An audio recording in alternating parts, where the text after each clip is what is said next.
Hello everybody, and good morning, and welcome to Berringer, and this a much overdue update for you. Today's theme is going to be an uphill struggle, and I guess it's an uphill struggle in all senses of the word.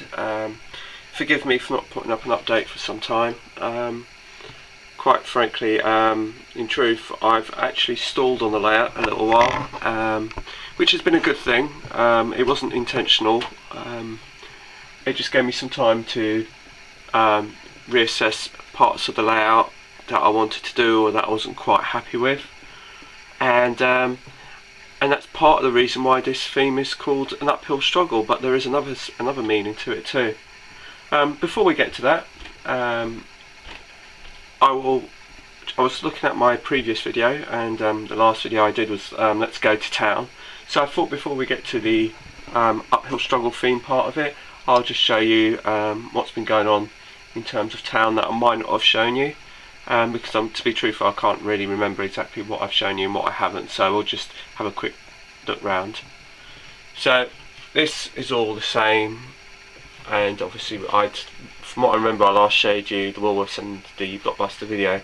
The bit that I've done actually is I've carried on the theme all the way along here,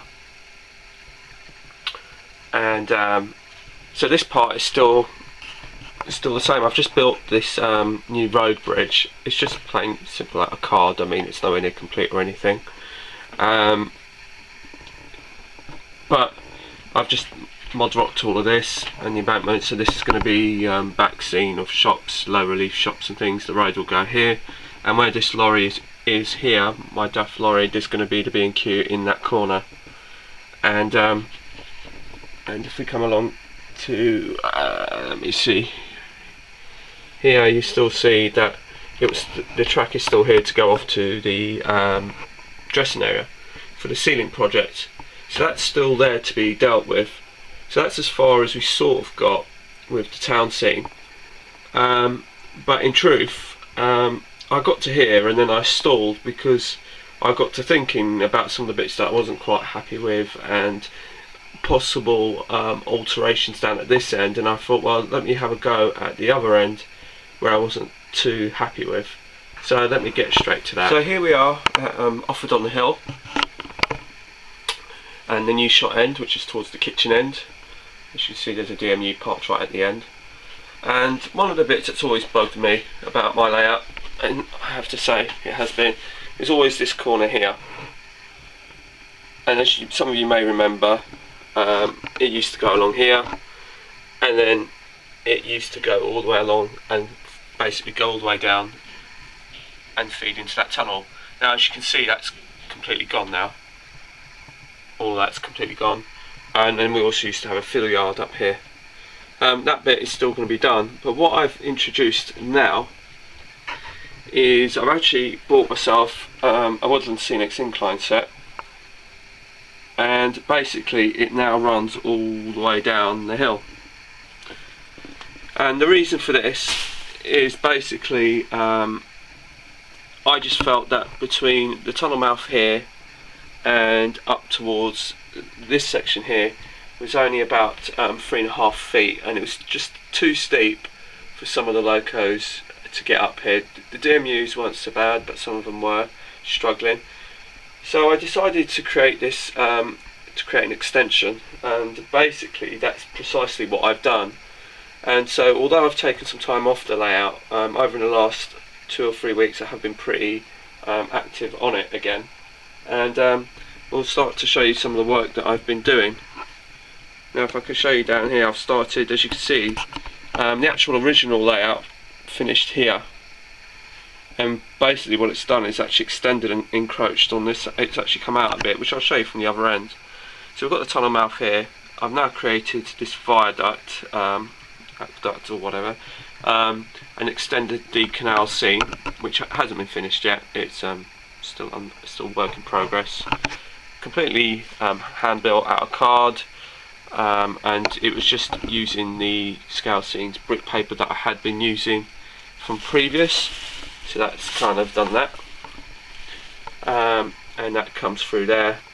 And if you sort of, so you can see how the extension works, it used to come straight over here, just so you can get your bearings as to where we were. So basically we've extended it outwards, and as you can see we've got the bridge of the road, but that again has been extended outwards. So basically there's just like a little shelf unit that comes all the way along here, and it isn't anywhere near done, because as we come to here, it's just like a branch line all the way down. And here we've got our British Rail lorry, which basically what I've done also is I've ripped out the other side, which is where we had the ramp, because what I'm going to do is I'm going to create a little archway here, and here we're going to put in a little level crossing. So basically it goes underneath rather than from the top. So as you can see, I've just completely gutted that side out, and the signal box is still down there. We're going to replace it with a ball unit and like I said, retaining wall, and some more of the pathway, so the pathway can lead underneath that section. And then we're going to extend this embankment back out again to where it was originally. And if we come along back down here, this is the branch line section that still comes towards the station. We've got the road over bridge here, that will be extended out, and then that basically that comes in, and then it will join this point and into Berringer station. So hopefully you're all with me on that. So the branch line virtually peels off straight from platform number 1. If you can sort of see it from this side, you can see just how that looks now. You can probably make it out in the distance, the viaduct as it goes up. And if I just sort of show you sort of how much of it sort of sticks out a little bit, it's probably about what, another 6 inches or so. So basically that's it. And also we've just done some more point work, but again with me it's all hand. There's no point motors or anything like that. That's how I like to keep it. And that's about it. Also, one of the new additions, I've got a few actually to show you, and another couple of additions. This is one of them. I don't think I've shown you this one. It's a little bubble car, and it's a Lima version, and it's a 121, I think it is. I like this version. I did have the Hornby version, but I didn't like it. I felt the blue was too dark and wrong. It didn't particularly run that great, and so I got myself this Lima version, which is basically it runs a lot better. I prefer the colours, and I know it will do the job. So yeah, it's in pretty good shape, and I got it for a pretty reasonable price too.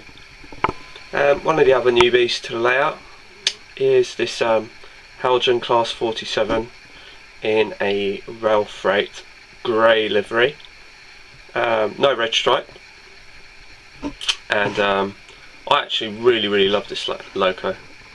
I really do. I've actually been after one for some time, but I haven't actually been able to find one, and then I realised at my local model shop that they actually did it. It wasn't actually out on display. They actually had the Haljan version like this rail freight grey, but with the red stripe, and so I inadvertently asked them, and as it so happened they did have a couple in stock. So I've picked up this one. It runs lovely. It's just my style, my era, and it's very pretty as well. So I'm really happy with this one, and it's brand new as well. And it's also got it for again a reasonable price. So I was exchanging some stuff that I hadn't used, and that went towards this, so that's worked out really lovely. So yeah, so this will be one that will be running on the layout at some point soon. My other recent addition to my layout is also another Haljan 47, this time in the BR large logo livery, with the Domino headco box. Also it's got the red buffer beams, and it's been renumbered. It was actually a brand new loco, which I picked up at the Basingstoke Model Railway exhibition, and and because it was brand new from Helgen, you have to renumber it yourself. So it's been renumbered as 47580, and as you can probably see, you can still see the carrier film on it. It needs to be varnished to seal it in, which is a little job that I have to do. But the reason why that hasn't been done yet is because I'm just waiting from Shoreplan to get the nameplates for it. So I was researching this loco on the internet, and the only one that I could really find with this kind of markings, this kind of livery, this kind of look, was the County of Essex. So I'm just waiting from Shoreplan to see if I can get hold of these nameplates, and then I can varnish it and seal it all in. It's a beautiful runner. It's been test run, so it runs lovely. It looks great. I've always liked the head code, Domino head code boxes. So yeah, I'm really pleased with it. As you see, I'll show it from the other side, and it's exactly the same, to be truthful. And I can't wait to have it running on my layout, and it's going to look really nice alongside my Bachmann 47 large logo, which is the University of Leicester. So thanks for watching. I'm sorry it's taken so long to put an update up. I'll try not to keep it so long next time, hopefully. Now I'm kind of back into it again. It won't be so long. But I think overall, having the break has done me some good in terms of managed to allow me to reassess the layout and what I'd like to do with it, and moving it forward. So like I said, thanks for watching. Feel free to comment and subscribe as always, and I will speak to you soon.